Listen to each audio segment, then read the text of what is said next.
Okay, so here we have my presentation about the Ikenga shrine figure, which is image 176.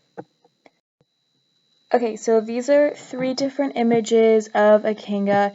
The one in the middle is the image that they use for the AP Art History test, but it's not one specific piece, it's just like these figures in general. So these figures were made by the Igbo people. And they were from Igbo land, which is now part of Nigeria, which I'll show on the map later. But it's like a name for just these types of carved wooden figures with human faces and like these animal attributes. Okay, wait, pen.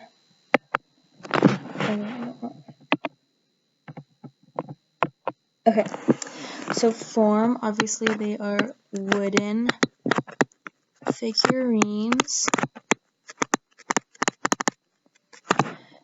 They're hand carved, and they were carved by like crafters. It wasn't like anyone could do it. It would have to get commissioned by like master carvers, and they would be the ones that made these. They're personal objects. So they were normally like small, but they do all vary in size. Cool. Okay, function. So like I said in the last slide, these are personal objects. And Ikenga means like place of strength.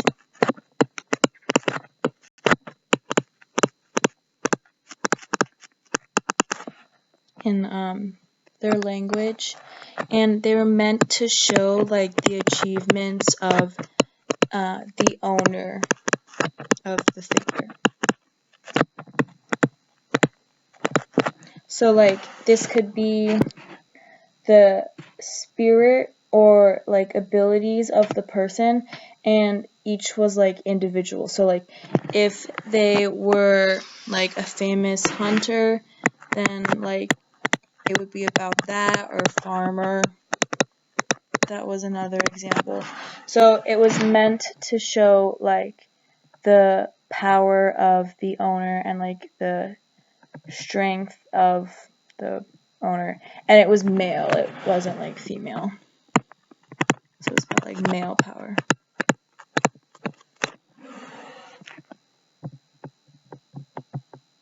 Okay. Content. It's always about the power of the right hand. The right hand is what holds what is representing the owner. So like this could be like a sword. Oh yeah, like it was normally would be like the object of power, so like a sword. And then the left hand could like hold anything. The left hand like wasn't as important. Like in the image I showed earlier, like one of them was holding a human head in one hand, which the left hand, which would have been representative of like a warrior. And so like I said earlier, it would be human figures or like human faces, but then with animal attributes. So like you can see in this picture, we have these like horns on this one. And in the Ikenga that were popular from the Igbo people, they're normally like ram's horns, like that like curl a little at the top. And the horns are normally like longer, like this one here. There's this like slogan or like common saying of the Igbo people, and it was ram fights with its head first. So it's like a symbol of the person's strength, power, and aggression.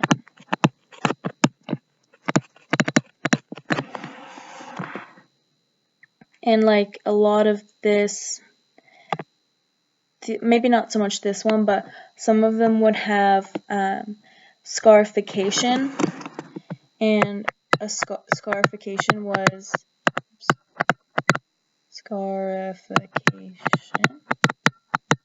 and it was like a symbol of a title holding member of the tribe. So like an important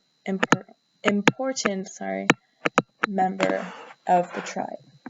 And it's important to remember that like this is not supposed to be a portrait. Like this is simply a symbolic thing of power and authority. Like this woman described it as like a diploma, that you'd hang up a diploma in your office to describe like your educational achievements.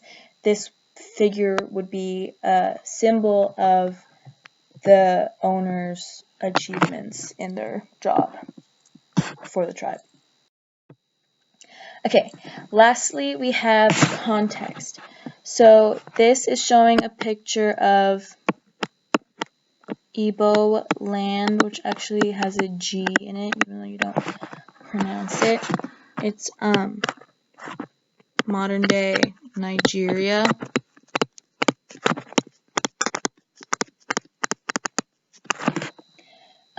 These figures were really popular. There's like a lot of them. So they were like traditional parts of the Igbo tribe.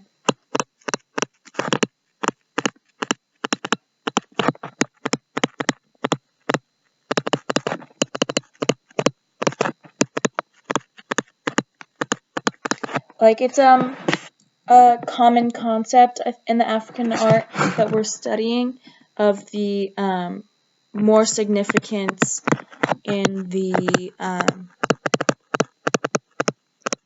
symbolism, not so much what's in front of you, which I think is important, especially with these figurines. Like I said earlier, they're not supposed to be portraits, but a symbol of the strength, power, and aggression or authority of the owner. So